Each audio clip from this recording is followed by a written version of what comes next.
Você já parou para pensar se o dízimo que muitas igrejas cobram hoje é realmente uma ordem de Deus para os cristãos? Será que entregar 10% do salário é um mandamento bíblico ou apenas uma tradição religiosa que foi transformada em regra? Quantas vezes você já ouviu alguém dizer que, se não dizimar, está roubando a Deus e vivendo debaixo de maldição? Mas será que isso é mesmo o que a Bíblia ensina? Ou existe algo por trás que nem todos conhecem? Esse é um dos temas mais polêmicos dentro do cristianismo, porque mexe diretamente com a fé e também com o bolso das pessoas. Há pastores que afirmam com firmeza: sem dízimo, não há bênção.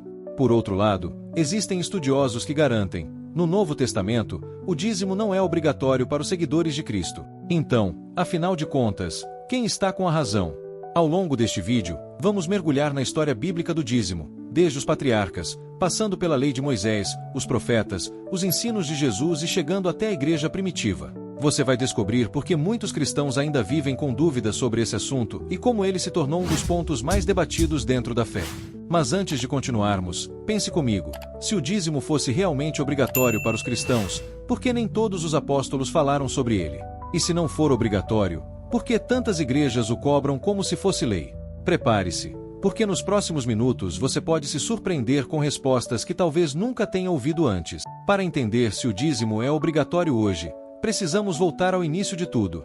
A primeira vez que a Bíblia fala sobre dízimo está em Gênesis 14, quando Abraão, depois de vencer uma batalha, entregou o dízimo de tudo ao sacerdote Melquisedeque. Mas repare em um detalhe: Abraão não fez isso porque havia uma lei exigindo, nem porque alguém o obrigou.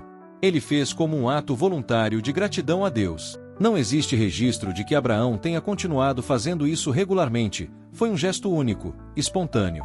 Outro exemplo está em Gênesis 28, quando Jacó, depois de um sonho, fez um voto a Deus: de tudo que me deres, certamente te darei o dízimo. Mais uma vez, não foi uma ordem imposta por Deus, mas uma promessa voluntária de Jacó. Isso mostra que, antes da lei de Moisés, o dízimo aparecia como um ato de fé pessoal e não como uma regra. Somente mais tarde, com a entrega da lei a Israel, o dízimo se tornou um mandamento formal. Mas nesse início, ele não estava ligado a uma obrigação imposta pelo céu, e sim a uma demonstração de coração. Agora eu te pergunto: se Abraão e Jacó deram o dízimo de forma espontânea, sem lei, sem imposição, será que o modelo original do dízimo não era justamente um gesto livre de devoção, e não uma cobrança obrigatória? Nos próximos minutos, vamos entender como o dízimo deixou de ser algo voluntário e passou a ser um mandamento exigido pela lei de Moisés. Quando Deus entregou a lei a Moisés, o dízimo ganhou um novo significado. Deixou de ser um ato voluntário, como nos tempos de Abraão e Jacó, e passou a ser uma ordem para todo o povo de Israel. Em Levítico 27, versículo 30 está escrito: todos os dízimos da terra, tanto do cereal como do fruto das árvores, pertencem ao Senhor, são consagrados ao Senhor. Aqui, o dízimo passou a ser parte de uma estrutura organizada de adoração e sustento da vida religiosa em Israel. Mas preste atenção: o dízimo naquela época não era dinheiro. Ele vinha da colheita, do gado, das primícias da terra. Era como um imposto sagrado que mantinha os levitas, os sacerdotes e todo o sistema do templo, já que os levitas não recebiam terras para plantar. O dízimo sustentava o culto, a manutenção do tabernáculo e também ajudava os pobres e estrangeiros. Isso nos leva a uma reflexão: se o dízimo era parte da lei que regulava a vida de Israel como nação, será que ele ainda pode ser aplicado literalmente hoje? Afinal, nós não temos templo, não temos sacerdotes levíticos e nem seguimos o sistema da lei de Moisés. E aqui surge uma grande questão: se o dízimo fazia parte de uma lei que foi cumprida em Cristo, será que os cristãos ainda devem viver presos a esse mandamento? Ou será que, assim como os sacrifícios de animais, o dízimo também teve seu propósito específico no Antigo Testamento? Na próxima parte, vamos entrar em um dos textos mais usados para justificar a prática do dízimo até hoje, a famosa passagem de Malaquias. Chegamos agora a um dos textos mais citados quando o assunto é dízimo, Malaquias 3, versículo 10. Quem nunca ouviu em alguma pregação a famosa frase: trazei todos os dízimos à casa do tesouro, para que haja mantimento na minha casa, e depois fazei prova de mim? Esse versículo é usado até hoje como argumento central para dizer que, se você não entrega o dízimo, está roubando a Deus e, consequentemente, fechando as portas das bênçãos sobre sua vida. Mas será que entendemos esse texto no contexto correto? O profeta Malaquias estava falando ao povo de Israel, que havia se afastado da lei e negligenciado os mandamentos dados por Deus através de Moisés. O templo estava vazio, os levitas passando necessidade e a adoração a Deus sendo abandonada. Quando Deus diz: vocês estão me roubando, ele estava cobrando a fidelidade a um sistema que era exclusivo da nação de Israel. Agora pense comigo, se esse mandamento estava ligado ao templo, aos sacerdotes e ao sustento levítico, será que ele ainda pode ser aplicado da mesma forma hoje, já que não vivemos mais debaixo da lei e não temos mais templo em Jerusalém? Será que usar esse texto para impor o dízimo aos cristãos não é tirar a passagem do seu verdadeiro contexto? Aqui fica um ponto importante. Malaquias não estava falando sobre dinheiro de salário ou de lucros, mas sobre produtos da terra, gado, colheitas. Então surge a pergunta: quando aplicamos esse texto literalmente aos dias atuais, não estaríamos distorcendo o que a Bíblia realmente quis dizer? Na próxima parte, vamos ver como o próprio Jesus lidou com o tema do dízimo. Será que ele reforçou a obrigatoriedade ou mostrou um novo caminho? Quando Jesus veio ao mundo, ele encontrou uma sociedade profundamente marcada pelas tradições religiosas dos fariseus. E o dízimo fazia parte dessa realidade. Em Mateus 23, versículo 23, Jesus disse: Ai de vós, escribas e fariseus, hipócritas, pois dais o dízimo da hortelã, do endro e do cominho, e desprezais o mais importante da lei, a justiça, a misericórdia e a fé. Deveis, porém, fazer estas coisas, sem omitir aquelas. Aqui, muitos argumentam que Jesus confirmou a obrigatoriedade do dízimo. Mas repare no detalhe, ele estava falando a homens que ainda viviam debaixo da lei de Moisés, antes de sua morte e ressurreição. Ou seja, o contexto ainda era o sistema antigo. O foco da crítica de Jesus não era o ato de dizimar em si, mas a hipocrisia de cumprir regras enquanto ignoravam princípios mais profundos da fé. Jesus nunca ensinou aos seus discípulos ou à igreja nascente que o dízimo seria um mandamento eterno. Ele falou muito mais sobre generosidade, amor ao próximo, desapego às riquezas e cuidado com os necessitados. Pense comigo, se o dízimo fosse central para a fé cristã, não seria natural que Jesus tivesse dado instruções claras sobre isso aos apóstolos?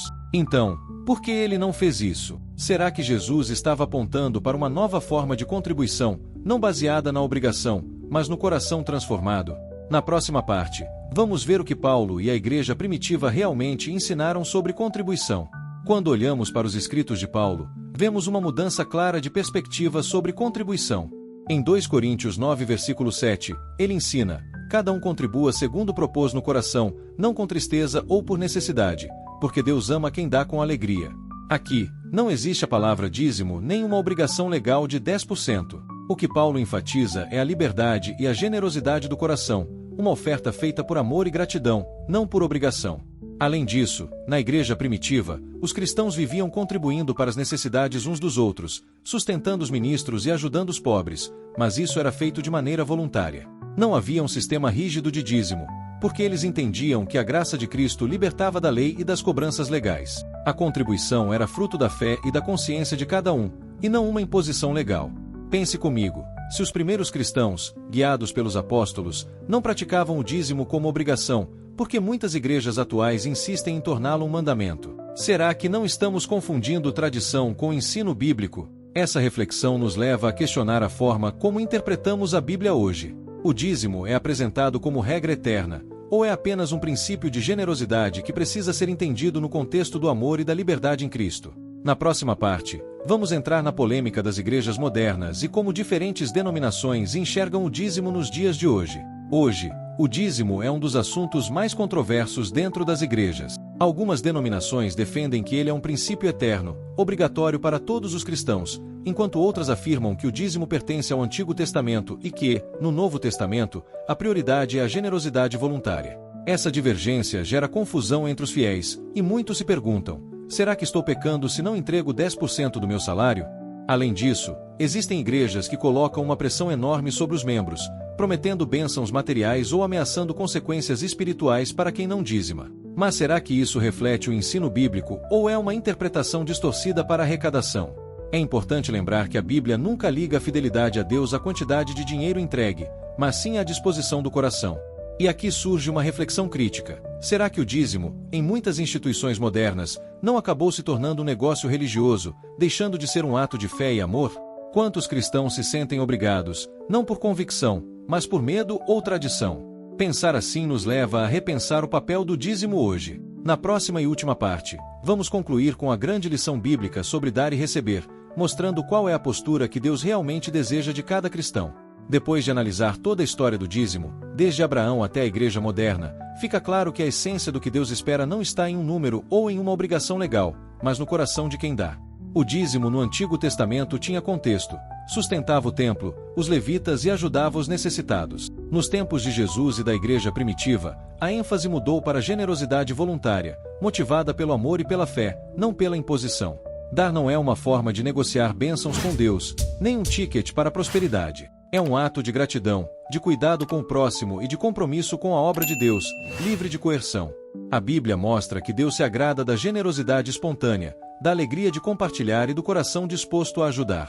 Então a grande pergunta que você precisa se fazer é: você contribui por medo, por obrigação, ou por amor verdadeiro a Deus e ao próximo? No fim, o dízimo não é um mandamento para os cristãos do Novo Testamento, mas a generosidade sim. E essa é a lição que muda tudo. A fé se manifesta não em números, mas em atitudes de amor e compromisso sincero.